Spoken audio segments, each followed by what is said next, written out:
Hey tankers, and welcome back to World of Tanks with PR154, where today we are following Lucky Luciano of the Siege Clan in the premium tier 8 German light tank HWK 30.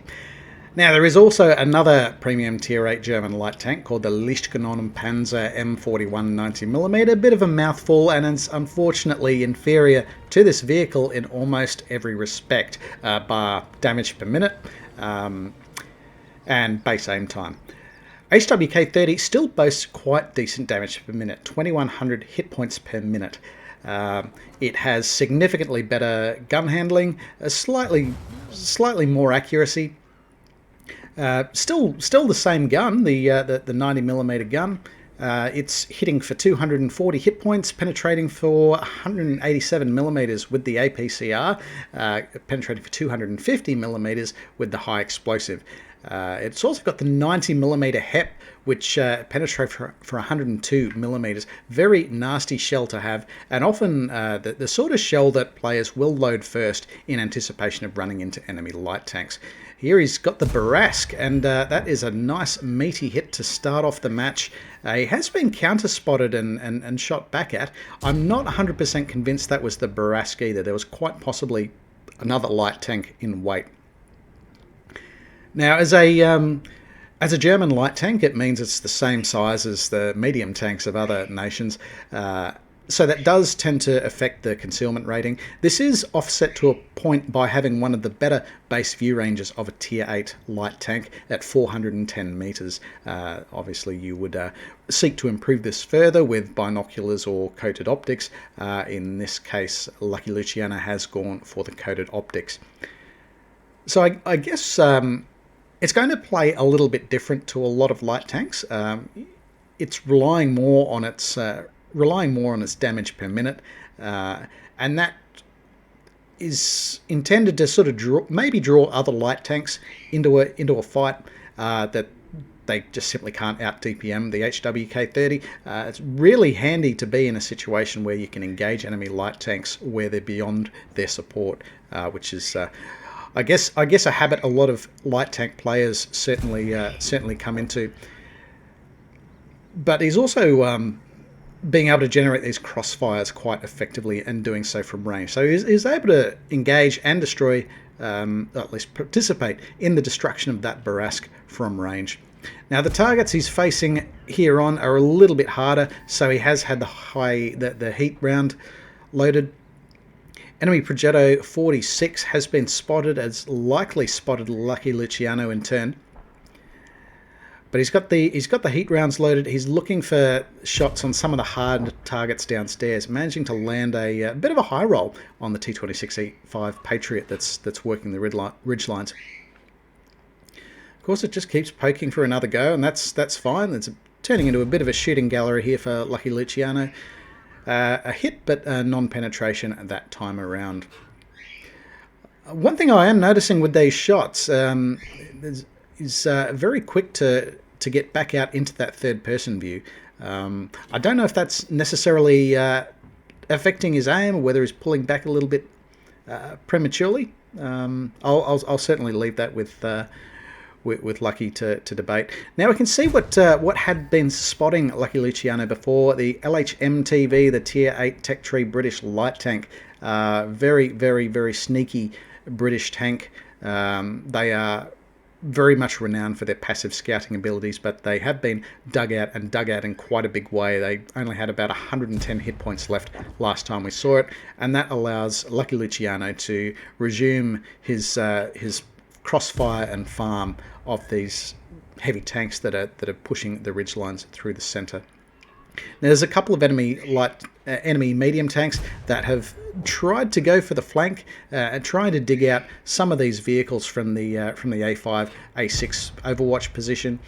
And I guess they appear to be somewhat effective. When you look at the number of vehicles up there, it would appear that the enemy team does have weight of numbers. But certainly Lucky Luciano making excellent use of the crossfire here, and just causing sustained damage to this enemy team. one final shot into the UDES 14.5, which has provided a bit of a rounding error there for the CS52 lease that followed up with the kill shot. Over 2,000 damage inflicted on the enemy team so far, and just making marvellous use of this position. And I guess that's kind of the way you need to be playing these German light tanks. They're not light tanks in the traditional sense. You almost need to play them as baby medium tanks. I mean, they do retain all the light tank concealment characteristics of sort of maintaining maximum on the move concealment. CS52 lease on the move, I guess, looking for some support from Lucky Luciano, but he's not really going anywhere at this point in time because he's still getting shots on some of these enemy vehicles.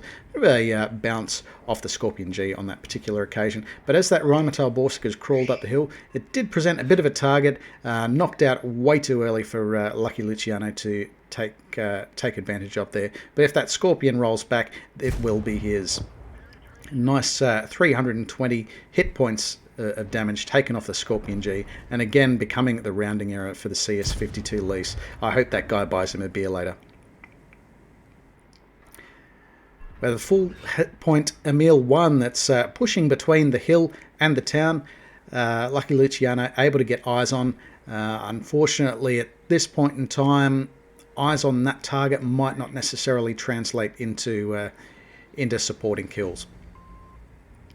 They are a gun down, and they are a little bit more spread out. So the enemy potentially has the initiative here, but in order to exploit that initiative, they have to find them first. VK45OTOA missing out on the ram kill, and Lucky Luciano shuts them down. Now, if they can consolidate, if the team can consolidate, they do stand a chance to win here. They have equalised on kills and they have equalised on hit points. There's only 5 guns aside. This T26C5 Patriot not long for the world as Lucky Luciano takes his second kill of the game. T44 joining in the drip feed towards the cap. I guess they've decided to treat that as somewhat of a sense of priority as the Barask and 122 TM have been rounding on the cap circle. 122 TM not in a great hit point position when the T44 made its charge, so they likely rationalised that, okay, I might eat a few rounds from this, that or the other, but I'll still knock out this 122 TM that's threatening the cap circle. Lucky Luciano taking the long way round, and I guess has been spotted on the way through by the T44, eating a round from the SU-101 for their troubles. Trying to make use of standoff tactics here. Unfortunately, that potentially means leaving his teammate there in the Barask out in the cold. The SU-101 knocking them out, but I mean, there's not really any point joining in a brawl to assist a vehicle when you're just going to sort of crash and die and play out a role anyway. So certainly can't feel too bad about that. Lucky Luciano suggesting the CS52 lease falls back, that this is a time for the defensive now. We know the SU-101 has returned to the south, as has the Emil 1. But then this leaves the E75 TS, which could be potentially bearing down on their cap circle. Now, we do have the Rheinmetall Borsig Waffenträger defending that cap circle. And from this position, Lucky Luciano kind of has vision out to the tip of the hill, but it's probably out to here where he needs it, and that's exactly where E75 TS has presented. Rheinmetall Borsig Waffenträger knocking a considerable amount of hit points off it on the way in. Unfortunately, a slight low roll there. Would have needed a high roll for the kill anyway, but quick follow-up shot there. Fails to kill the E75 TS, just a critical hit there. Possibly enough time for the Rheinmetall Borsig Waffenträger to work out its next move, or at least reload. That's certainly a trade that the Rheinmetall Borsig Waffenträger could eat around and return something with much higher destructive potential back into the E75 TS. But Lucky Luciano using his mobility here to get a much better firing angle on E75 TS. Look at that juicy side of the turret, knocking it out for his 3rd kill of the game. Lucky Luciano's team now having the numerical advantage. CS52 Lease against Advice has decided to commit to the cap circle, is potentially in a crossfire between SU-101 and Emil 1. Not a great position to be in at all, and they're ultimately knocked out by the Emil 1. Rheinmetall Borsig Waffenträger being summoned for the assist. Lucky Luciano possibly going for a spotting run up the middle with the Rheinmetall Borsig Waffenträger moved up to cover. That'll certainly reduce the risk associated with that. Lucky might be able to bait enemy vehicles over the ridge for the Rheinmetall Borsig Waffenträger to knock out in turn. A couple of ways that this could play out, but certainly your options become a lot more viable when you have a tank destroyer playing to its role, backing you up. Certainly not something they'd have been able to achieve from the cap circle. So they are looking around at this point in time, wondering, all right, what has this enemy team done? The SU-101 coming to the top of the plateau and moving back through the town, possibly to launch an offensive on the cap circle. Could certainly understand motivation for doing so. They're followed up by the Emil 1. They've probably both realised that they're spotted and potentially in a bit of trouble. Lucky Luciano loosing the shot into the Emil 1, not spotted for his troubles either. Now, whether that's a function of the small amount of concealment offered by the tree remains to be seen. But this is important, I guess, that the Rheinmetall Borsig Waffenträger moves up. They know that the HWK 30 is up in the hills, and they are moving to close in on it. So any flanking fire coming from that Rheinmetall Borsig Waffenträger will be most welcome. Again, bearing in mind, the Rheinmetall Borsig Waffenträger is on full hit points, so it can eat a bucket of shit or two in order to see this game through and trade down on its hit points with a 15 centimeter main armament. We are continuing to look for these enemy vehicles. They quite possibly believe that the HWK 30 is still up in the hills though, which may have forced them to divert north. Using the mobility of HWK 30 here, Lucky Luciano is going around the long way and is possibly hoping to catch these this tank destroyer or the Emil 1 with its back hanging out. Quite a handy thing to do if it's the SU-101 in particular, because it's going to take a hell of a lot of turn to get it into the game. But it's the Emil 1 that we find first. Quick draw, failing to connect with the Emil 1, but now it's on the lee side of the hill, and it's possibly going to be taking its time to get back up top. Lucky Luciano now having rendezvoused with the Rheinmetall Borsig Waffenträger. So they are now in a much better position to support each other once they can identify where these enemy vehicles are. SU-101 has motivated itself to somewhere, whereabouts currently unknown, and that can be a real problem if it pops up with its gun pointed in your general direction.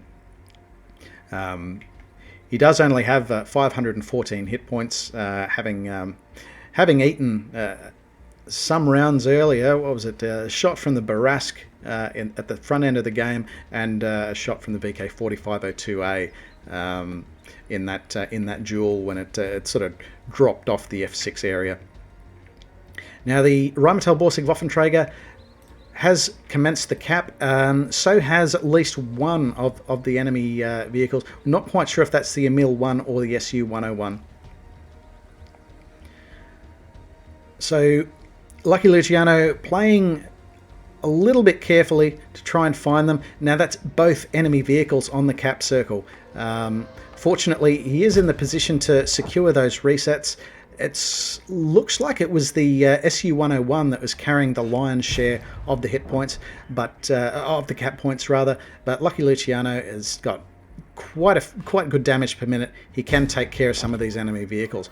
Not great not great conversation happening between the Emil-1 and the SU-101 there. The SU-101 really not responding to Lucky Luciano's position very, very quickly. Usually it's kind of common courtesy if you're getting shot at by an unseen enemy to kind of ping the map so that the enemy can know where it is that your teammates rather know where it is that they need to face. Lucky rounding in on the SU-101, he's managing to get past it faster than the vehicle can turn, gets the reset again, 6 seconds on the clock to cap out, and he's able to knock out the SU-101 and the Rheinmetall, capping the base for complete and total victory. Let's take a look at those results. And for his efforts, Lucky Luciano has an Ace Mastery badge in the Premium Tier 8 German light tank HWK 30. He's also picked up 2 Battle Heroes medals here, Defender for reducing the amount of enemy capture points by at least 70, so they have to be well through the cap by the time these resets come in. The lion's share of these points would have been coming off the SU-101. He's also picked up the High Calibre medal for accounting for at least 20% of the total hit point pool of enemy vehicles in that game. And have a look at this. Over 4,700 hit points of damage inflicted on the enemy this game. He's picked up a fistful of badges of merit here as well. Spotter for accounting for at least 1,000 hit points of spotting damage in one battle. In this case, nearly 2,000 hit points of spotting damage, almost doubling the requirement there. He's picked up the Bruiser medal for causing damage to enemy vehicle modules or crew members at least 5 times in the course of the battle. He's picked up the Duelist medal for destroying at least 2 enemy vehicles that had caused damage to him in turn. He's picked up the Fighter medal for destroying 4 to 5 enemy vehicles in one battle. This is the prelude to the Top Gun, hitting the upper limit of the Fighter medal with 5 kills inflicted upon the enemy team, and of course the Fire for Effect medal, which usually goes hand in hand with the High Calibre medal. Having a look at the team scores, this was a well-deserved top on experience placement by a significant margin as well. About 60% more than the next punter, that is Korean in the Bachation Barask. Having a look at the enemy team, it was the T-44 that came out on top with claiming 5 kills and nearly 3,200 hit points worth of damage. Unfortunately, their stellar career brought short after they engaged the 122 TM. Emil-1 that had survived till the second last on that team, also contributing to their team as best as they could under the circumstances, just not carrying hard enough this time around.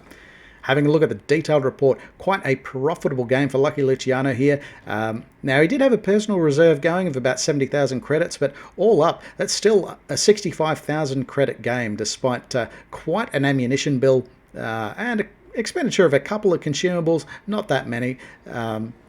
So he'd be really happy with that outcome today. So very well done to Lucky Luciano of the Suits Clan. And if you've got a replay that you'd like to see featured on the channel, then please reach out over Discord or any of the links below. We'll do our best to sort you out. In the meantime, please do check out our About section of our YouTube channel, because that has all the community submission guidelines. At this stage, we are backed up to the end of May, so I do have to be a little bit picky about those selections. So apologies in advance if, unfortunately, your replay doesn't quite make the cut. In the meantime, take care out there and happy tanking.